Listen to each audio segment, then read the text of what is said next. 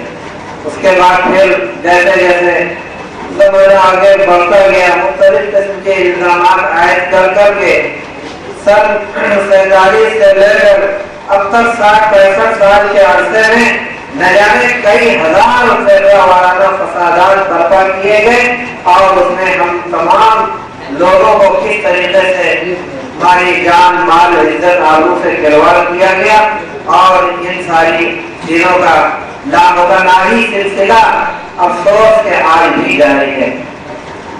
یہی نہیں، اس کے بعد پھر جب ہم میدان میں ابھی مقابلہ کرتے رہے، الزامات کو جھوٹا ثابت کرتے رہے، مزید نئے نئے الزامات ہمارے اوپر عائد کیے جاتے رہے، ہمارے مدارس کو نشانہ بنایا گیا، ہمارے علماء کو نشانہ بنایا گیا، ہمارے خانقاہوں کو نشانہ بنایا گیا، ہماری عبادت گاہوں کو نشانہ بنا کر ان کو بند کرنے کی سازشیں رچی گئی، کبھی دہشت گردی کا الزام لگا کر، کبھی بنیاد پرستی کا الزام لگا کر، کبھی ملک کا غدار ہونے کا الزام لگا کر مختلف قسم کے ہمارے خلاف کارروائیاں ایک زمانے سے کی جا رہی ہیں اور ان کا سلسلہ آج بھی جاری ہے۔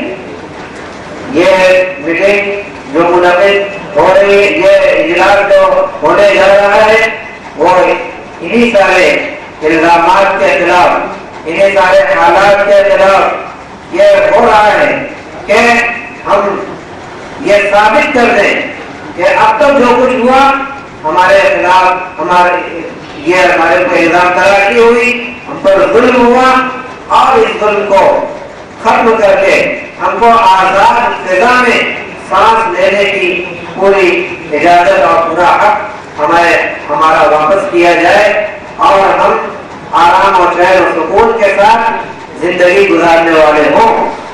اگر یہ مانگ ہماری پوری ہو جاتی ہے اور یہ مطالبہ پورا ہو جاتا ہے، بھلے اس طریقے کا جلسہ کئی ایک کرنا پڑ جائے، تب جا کر میرے دوستوں بزرگوں ہم سمجھیں گے کہ ہمارا یہ اجلاس اور ہماری یہ محنت رنگ لائی اور ہمارا یہ جلسہ کامیاب ہوا۔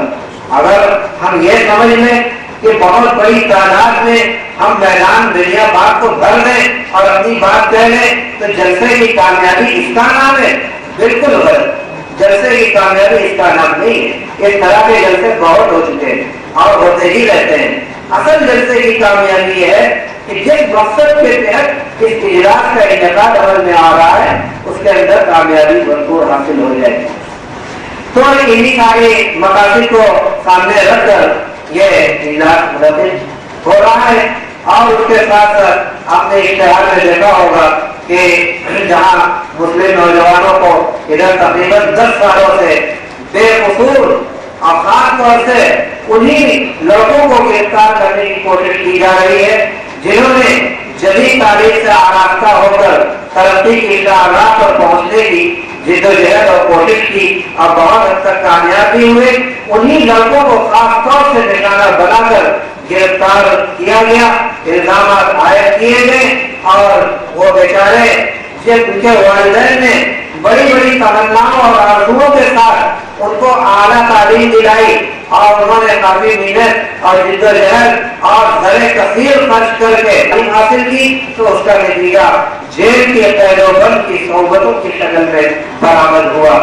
یہ سارے حالات بنانے میں کس کا ہاتھ ہے؟ میرے دوستوں بزرگوں، کوئی بات چھپی ہوئی نہیں ہے، ہر ایک کو یہ معلوم ہے کہ ان حالات کو پیدا کرنے میں کن لوگوں کا ہاتھ ہے۔ تو آج کل یہ 19 تاریخ کا منعقد ہونے والا وہ اجلاس ان نوجوانوں کی رہائی کے تعلق سے اور اس کے ساتھ ساتھ دوسرا ایجنڈا اس کے اندر جو ہے وہ بہت ہی اہمیت کا حامل ہے اور ہم سب لوگ جہاں جلسے کے اندر شرکت کرنے کی کوشش کریں اور اس کے ساتھ ساتھ یہ بھی ہم اس کے ساتھ اللہ تعالیٰ سے لو لگا کر اور دعا کریں الہام و زاری کے ساتھ کہ اے رب العالمین اس چیز کو تو ضرور تو قبول فرما لے. وہ کیا ہے کہ آپ نے ابھی میں نے کہا اور دیکھتے بھی آپ نے کہ آزادی کے بعد سے لے کر اب تک کئی ہزار کی تعداد میں فرقہ وارانہ فسادات ہوئے اور سیدھے نگرانا ہمیں بنایا گیا. ہماری جان مال کاروبار مکان زمین دکان کیا کیا نہیں لوٹا گیا, کیا کیا نہیں کیا گیا. اور آج بھی یہ سلسلہ جاری. آپ نے دیکھا بڑی تمناؤں اور بڑی آرزوؤں کے بعد اب بڑی امیدوں کے ساتھ ہم نے یو پی کے اندر ایک حکومت بنائی اور حکومت کا تاج ہم نے پہنایا اور ہم نے اس کو تخت پر بیٹھایا. بڑی تمناؤں اور امیدوں کے بعد آپ نے دیکھ لیا کہ صرف ایک سال کے اندر اندر 27 فرقہ وارانہ فسادات میں اتنا بڑا انعام ہم لوگوں کو دیا گیا. کوئی معمولی انعام نہیں میرے دوستوں. تو یہ سارے جو حالات پیدا کیے گئے اس میں کس کا حق ہے؟ تو یہ جو دوسرا ایجنڈا اس 19 تاریخ کے جلسے کے اندر کے رکھا گیا ہے وہ یہی ہے کہ دل کے اندر آپ جائیں گے ان فرقہ وارانہ فسادات کے معاملے میں تو آپ کو سیدھے سیدھے یہ سمجھ آئے گا کہ اس شہر کی ضلع انتظامیہ پورے طور پر ان حالات سے پیدا کرنے میں ملوث ہوتی ہے. چاہے بنارس کا معاملہ ہو, فیض آباد کا معاملہ ہو, ایودھیا کا ہو, مراد آباد کا ہو, بارہ بنکی کا ہو اور میرٹھ کا ہو, ہریانہ کا ہو, ہاشی پورہ کا ہو, لکھنؤ کا ہو اور پرتاپ گڑھ کا ہو, جہاں کہیں بھی آپ چلے جائیے آپ جب تک کے اندر جائیں گے تو سیدھے سیدھے ذمہ دار اور قصوروار وہاں کے شہری انتظامیہ اور پولیس پرشاسن کو آپ پائیں گے. اس کے اندر کوئی ذرہ برابر بھی کوئی شک شبہ کی بات نہیں. اگر پولیس پرشاسن اپنی پوری ذمہ داری کے ساتھ حالات کا مقابلہ کرے, کنٹرول کرے تو مزہ نہیں اس طریقے کا فرقہ وارانہ فساد پیدا ہو جائے اور ایک آدمی کی لاش کہیں گر جائے یا کسی کی مذہبی عبادت گاہوں کے اوپر کسی طریقے کا نقصان پہنچ جائے. مزاق نہیں کیوں ہو جائے, ملک بھی نہیں ہے سارے قصوروار سب سے پہلے. تو آج جو 19 تاریخ کے جو جلسہ منعقد ہونے جا رہا ہے اس میں ہماری بہت زبردست طریقے سے یہ مطالبہ تو ہے. اسی لیے میں نے کہا کہ ہم دعا بھی کریں کہ کم سے کم یہ مطالبہ ہمارا ضرور پورا ہو جائے اور اس کے اندر یہ کائزگی قانونی حیثیت بن جائے کہ جہاں کہیں بھی فرقہ وارانہ فسادات ہو سیدھے سیدھے ذمہ دار اور قصوروار ٹھہرائے جائیں وہاں کی ضلع انتظامیہ شہری انتظامیہ کو. یہی ہماری زبردست مانگ ہے, بہت بڑا مطالبہ ہے اور جو بہت سارے ضلع میں مختلف مطالبے اور ایجنڈے وہ سب اجلاس میں آئے ہیں, لیکن یہ دو ایجنڈے بہت ہی اہمیت کے حامل ہیں. ہم دعا کرتے ہیں کہ اللہ رب العالمین ظاہری معنوی ہر اعتبار سے اس اجلاس کو پورے طور پر کامیابی عطا فرمائے. ہم جہاں جلسے میں شرکت کی تمام لوگوں سے اپیل کرتے ہیں اور اطلاع کرتے ہیں, اس کے ساتھ ساتھ یہ بھی گزارش کرتے ہیں کہ یہ تو ظاہری طور پر یہ کوشش ہے جب تک ہم بارگاہ خداوندی میں سر بسجود ہو کر اللہ رب العالمین سے ہم عاجزی اور انحصاری کے ساتھ اپنی ان تمناؤں اور آرزوؤں کو پوری کرانے کے لیے دعا گو نہ ہوں گے تب تک میرے دوستوں بزرگوں اس جلسے کی کامیابی کا خواب دیکھنا بالکل بیکار ہے. لہذا ہم کوشش بھی کریں ظاہری طور پر تدبیر کے درجے میں اور اس کے ساتھ ساتھ ہم اللہ رب العالمین سے تعلق اور لگاؤ بھی لگا کر ان پریشانیوں اور مصیبتوں اور حالات سے ہم سب کو اپنی حفاظت کے لیے دعاؤں کا اہتمام کریں. اللہ تعالیٰ ہم سب لوگوں کے جان مال عزت عروج کی اور سب سے بڑھ کر کے ہمارے ایمان کی حفاظت فرمائے. آمین.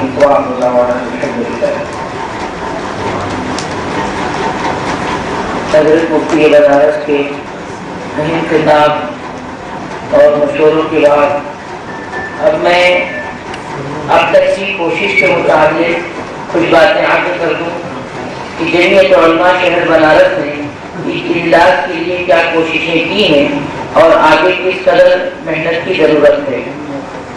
پوسٹر تقریباً ہر علاقے کے اندر پہنچانے کی کوشش کی جا رہی ہے. چونکہ شہر کا علاقہ اور اطراف اتنا بڑا علاقہ ہے کہ یہیں پر ہر جگہ شہری جمعیت کو پہنچانا اس قدر آسان نہیں ہے۔ مدن پورا علاقہ گلیوں میں لگانا، للہ پورا علاقہ اور گلی گلی اور مسجدوں لگانا، اسی طریقے سے دنیا باغ اور دال منڈی کے علاقے میں لگانا، پھر پیلی کوٹھی کے علاقے میں لگانا، ہمارے رضاکار اور کارکنان اپنی کوشش سے ہر جگہ پہنچ رہے ہیں۔ جن علاقوں میں پوسٹر نہ پہنچا ہوا ہو، وہاں نہ لگا ہو، وہ علاقے کے لوگ اگر یہاں پر موجود ہیں پوسٹر حاصل کر سکتے ہیں اور وہاں پر اعلانات کیا جا سکتا ہے۔ اسی طریقے سے مساجد کے ائمہ کو اس کے متعلق خبر دی جا رہی ہے، تو اگر علاقہ وائز اگر کچھ لوگ ذمہ داری لے لیں کہ اپنے اپنے علاقے کے اندر ائمہ مساجد کو اس کے بارے میں آگاہ کر کے جمعے کے دن نماز جمعے میں اس کے متعلق اعلان کرائیں۔ یہ تو شہر کی کوشش ہے۔ اطراف میں جیسے پڑاؤ ہے، دلئی پور ہے اور شکور آباد ہے، ان علاقوں کے اندر پھر آگے بڑھ کر مغل سرائے کے علاقے کے اندر کوششیں ہو رہی ہیں۔ جو مغل سرائے چندولی کی یونٹ ہے وہ اس کے سلسلے میں کوشاں ہے۔ ادھر بابتپور کے علاقے میں پنڈرا، سریا، ہروا، ان علاقوں کے اندر جا کر پوسٹر لگانا ہوا ہے۔ پھر اس کے بعد جونپور تک جانا ہوا، جونپور، کیتا سرائے، مانی کلا، بارہ کلا اور آگے شاہگنج تک اس سلسلے میں جانا ہوا۔ لیکن اب جونپور سے مولانا وسیم صاحب اس سلسلے میں کوشاں ہیں، شہری جمعیت نے ایک کار ان کے حوالے کر دی ہے۔ مستقل وہ سفر کر رہے ہیں جونپور، سلطان پور، فیض آباد کے اندر مختلف مقامات پر آج انہوں نے لوگوں کو جوڑا ہے اور وہاں پر لوگوں کو سرگرم کیا ہے۔ ان کے سرگرم کرنے کے بعد اب وہ فیض آباد سے پرتاپ گڑھ نکلیں گے، پرتاپ گڑھ وایا اعظم گڑھ سے پھر وہ غازی پور اور ان علاقوں کے اندر ہوتے ہوئے بنارس آئیں گے، بنارس سے پھر واپس جائیں گے۔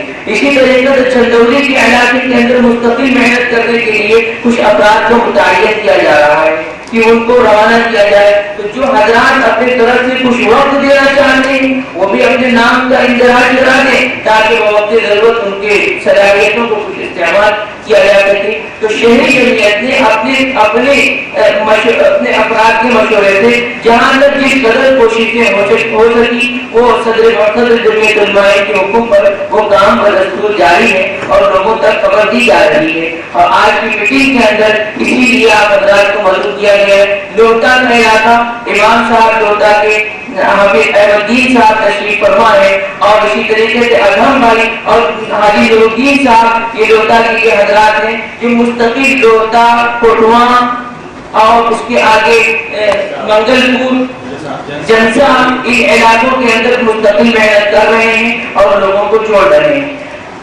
میرے اپنے سفر کے اندر مانی کلا، بارہ کلا وغیرہ بریلی کے علاقے میں لوگوں نے بڑی تعداد میں مولانا عبد الحنان صاحب یہ مانی کلا کے پرانے ہیں جن کے علماء سے جڑے ہوئے، انہوں نے تقریباً 25 بس اپنی جانب سے اعلان کیا کہ میں لے کے آ رہا ہوں۔ آج فیض آباد سے 10 بس کا اعلان کیا گیا۔ اسی طریقے سے مولانا احمد الحسینی غازی پور سے وہ 10 بس میں اپنی طرف سے لوگوں کو لانے کا انہوں نے جو ہے انتظام کیا ہوا ہے۔ اسی طریقے سے مئو کے علاقے سے، اعظم گڑھ کے علاقے سے، مبارک پور کے علاقے سے لوگ بڑی تعداد میں آ رہے ہیں۔ مئو کے لوگوں کے لیے سہولت ٹرین کی ہے، وہ ٹرین کی سہولت سے آئیں گے۔ اس سلسلے میں مدرسہ انصاریہ للہ پورہ پکی مسجد سرسید اسکول کے بعد مہمانوں کو وہاں کھانے اور رہنے کا انتظام کیا گیا ہے۔ جو مہمان رات میں رکیں گے ان کا بھی انتظام ہے، جو مہمان کھانا کھا کر علاج میں شریک ہو کر فوراً واپس ہو جائے رات ہی میں تو ان کے لیے رات میں ٹھہرنے کا انتظام کی ضرورت ہی نہیں ہے۔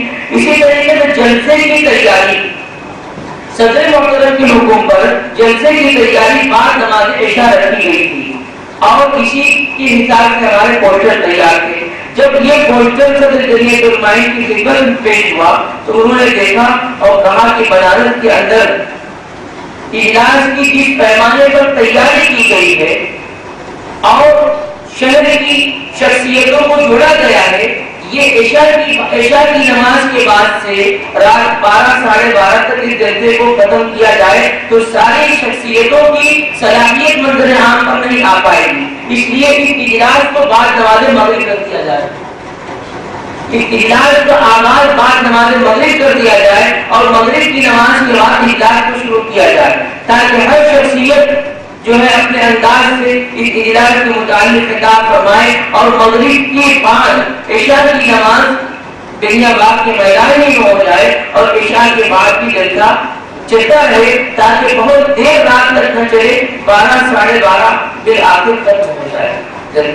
یہ تیاری ہے. تو ایک اعلان تو یہ پوسٹر کے ذریعے سے جو اعلان ہے وہ تو بعد نماز عشاء کا ہی ہے, لیکن اب پورے پورواچل کے اندر ہو چکی محنت اس کے اوپر عشاء کے بعد کا اعلان ہو چکا. یہاں تک کہ ابھی ایک میٹنگ میں نے بلائی تھی پورواچل کے صدر جمعیت علماء سے جڑے ہوئی وہ یونٹ جو پورواچل میں ذمہ دار ہے, مئو کے, اعظم گڑھ کے, مبارک پور کے, غازی پور کے, ان علاقوں کے, چندولی کے وہ ذمہ دار حضرات آئے اور انہوں نے اپنی باتوں کو پیش کیا, اپنے مطالبات کو انہوں نے جمع کیا اور ان کو پوسٹر دیا گیا اور وہ حضرات اپنے علاقے کے اندر محنت شروع کر دی. یہ ایک عمل ہو چکا ہے, ہر طرف ایک بات جا چکی ہے, لیکن اب بعد نماز مغرب میں اعلان کیا جا رہا ہے تو شہر کی عوام کو اس کو خاص کر خطاب کیا جاتا ہے. ابھی آگے جو ہینڈبل وغیرہ چھپے گی اس کے اندر بعد نماز مغرب میں اعلان کرے گی, جہاں تک وہ پہنچ جائے گی اس کو پہنچایا جائے گا. اسی طریقے سے اخبار کے اندر جو اعلان اب آنا ہے وہ بعد نماز مغرب کا آئے گا. ایک یہ اہم مسئلہ تھا, اس لیے اس کو بھی میٹنگ میں جانا بہت ضروری تھا. اب اگر جلسے کی کامیابی کے سلسلے میں کسی کے ذہن میں کوئی خاص بات ہو جو اب تک نہ آئی ہو وہ بھی اپنی رائے کو پیش کر سکتا ہے.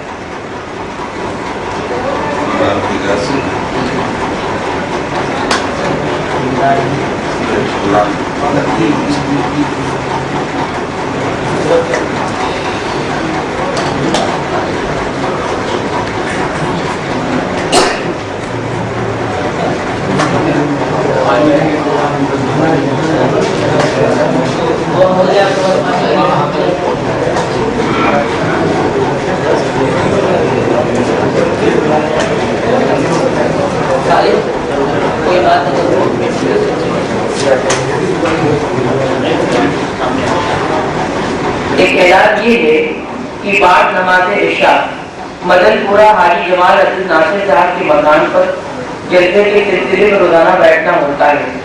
جس حضرات کے ذہن میں ابھی کوئی بات نہیں ہے کہ کوئی مطالبہ یا کوئی بات ذہن میں آئے وہاں پر آ کر کے اپنی رائے کو پیش کر سکتا ہے اور انشاءاللہ اس طریقے سے روزانہ بیٹھنے سے اور جڑنے سے انشاءاللہ کچھ نہ کچھ مفید باتیں سامنے آتی رہے گی اور رفتہ رفتہ ہم کامیابی کی منزل کو طے کرتے رہیں گے. اب ہم صدر محترم کی دعا پر آج کی اس میٹنگ کو ختم کرتے ہیں اور اللہ رب العزت ہم سب کی حاضری کو قبول فرمائے. ہم آپ تمام حاضرین کا جمعیت علماء شہر بنارس کی جانب سے شکریہ ادا کرتے ہیں.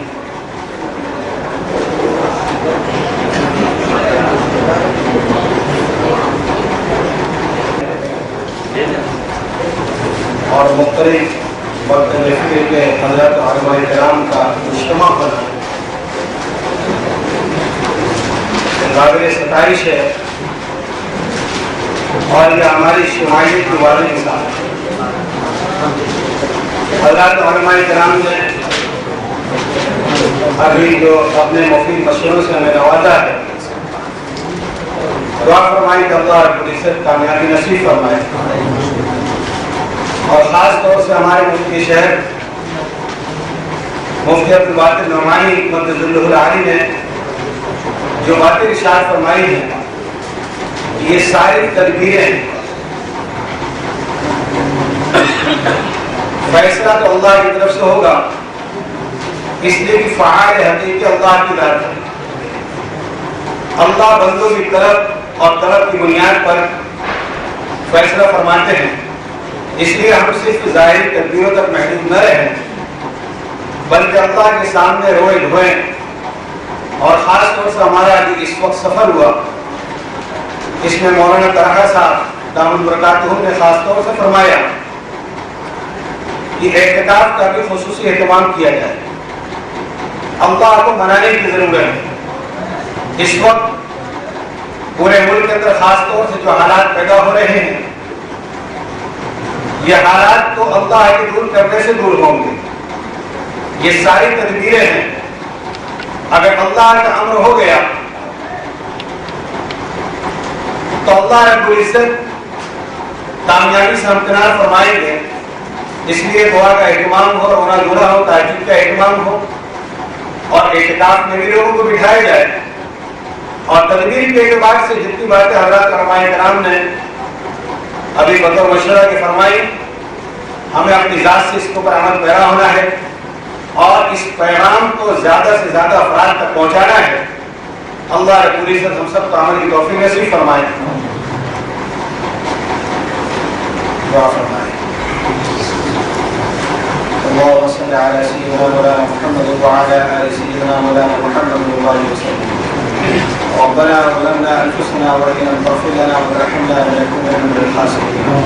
يا أول الأولين ويا آخر الآخرين، يا ذا القوة المتين، يا رحم المساكين، ويا أرحم الراحمين، لا إله إلا أنت سبحانك إنا كنا من الظالمين. اللهم إنك عفو تحب العفو فاعف عنا يا كريم. اے اللہ ہم سب کی گناہوں کو معاف فرما. اے اللہ ہم سب کے خطاؤں سے درگزر فرما. بے شک قصوروار ہیں. اے اللہ ہم سب بشیر ہیں. اے اللہ ہم نے اپنے عمل سے آپ کو ناراض کیا ہے. اے اللہ اپنی ناراضگی کو ہم سے ہٹا لے، اور اے اللہ امت کی اے اللہ اس دشمن کو پار لگا دے. اے اللہ پیارے نبی صلی اللہ علیہ وسلم کی پیاری امت اے اللہ بڑی بدحالی کی زندگی گزار رہی ہے. اے اللہ نے اس کی جان محفوظ ہے، اس کا مال محفوظ. اے اللہ اپنا نظر کرم فرما دے. اے اللہ صلی اللہ علیہ